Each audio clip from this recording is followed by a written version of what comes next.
Ja Rule was once at the top of hip-hop, dominating the radio waves with his tracks like Mesmerize, Put It On Me, and Always On Time, and working with major artists like Ashanti, Jennifer Lopez, and Mary J. Blige. Ja Rule was one of the biggest names in the early 2000s, so why don't we respect him now? Well, it all has to do with a certain beef. However, things could have played out differently. How? That's what I'm here to tell you. So sit back, hit that subscribe button, and let me tell you how Ja Rule's deal with Murder Inc. ruined his career. Murder Inc. niggas!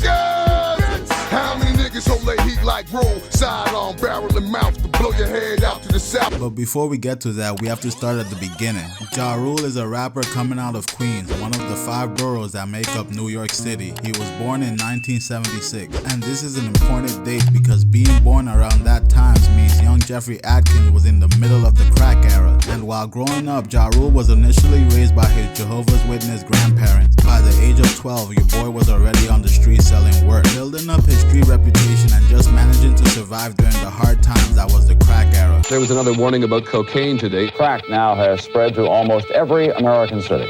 It is a problem in Houston, Philadelphia, Kansas City.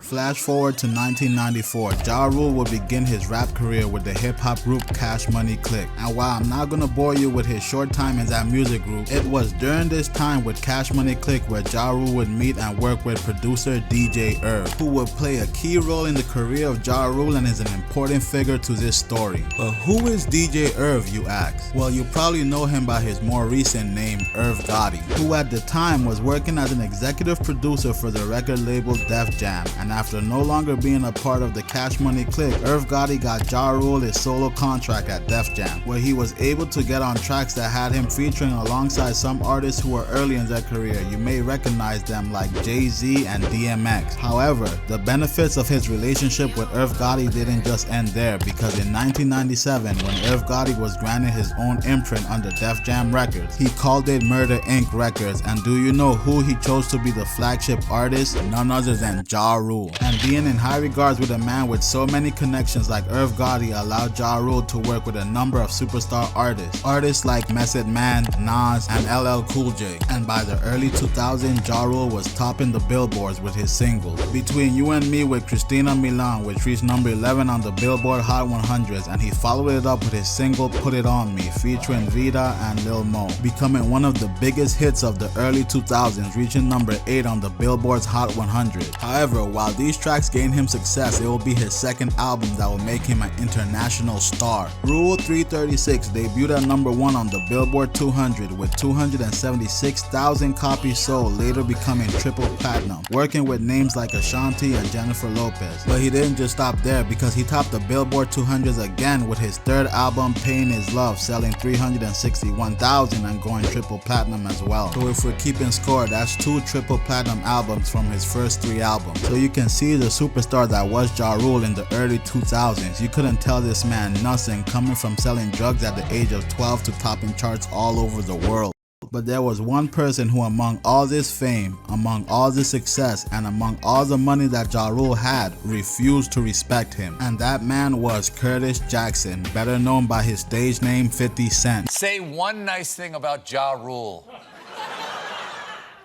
Oh, he's alive. You see, 50 Cent grew up in Queens as well, and while everyone believed that Ja Rule was one of the toughest gangsters to come out of Queens, 50 Cent was not having it. Why? Because while everyone knew the person that Ja Rule was portraying in front of the lights and camera, 50 Cent knew the real Ja Rule behind the scenes, and it would be behind the scenes of a shooting of a music video that Ja Rule would get robbed of his chain. And later on, Ja Rule would bump into 50 Cent in the club with the same person who robbed him. After that, you could see why Ja Rule was doing no business with 50 Cent. But this was all from 50 Cent's point of view. If you were to ask Ja Rule, he would say that 50 Cent was just disgruntled because he wasn't on one of Ja Rule's music videos. It's hard to know what really started their problems, but you can choose who to believe. What we do know to be fact is whatever started this led to the longest ongoing beef in hip-hop today, spanning diss tracks like Back Down. Success is not enough, you wanna be hard. Knowing if you get knocked, you get fucked in the yard. Hail Mary, Loose Change, Guess Who Shot Ya, and a whole lot of violence ranging from fights in club to violence in the streets. But in the midst of this, one man was single-handedly keeping 50 Cent's problem with Ja Rule at bay, and that man was Kenneth Supreme McGriff. Being a notorious gangster coming out of Queens, his influence in the streets and in hip-hop was known, with many artists shouting him out or looking up to him. 50 Cent, being born in Queens, knew of all the stories of Supreme and idolized him and looked up to him. But 50 Cent had a problem because he felt he was the person that Supreme would co-sign. However, Supreme had deep connections with Irv Gotti that ultimately made him choose Murder Inc. and Ja Rule. Because remember, Ja Rule was the moneymaker in Murder Inc. and you always gotta protect the moneymaker. So you can see why Supreme told 50 Cent to back down and cool off with his beef with Ja Rule. But 50 Cent wasn't having it and continued to poke the bear. But he may have gone way too far, infamously getting heat for dropping the single Ghetto Quran.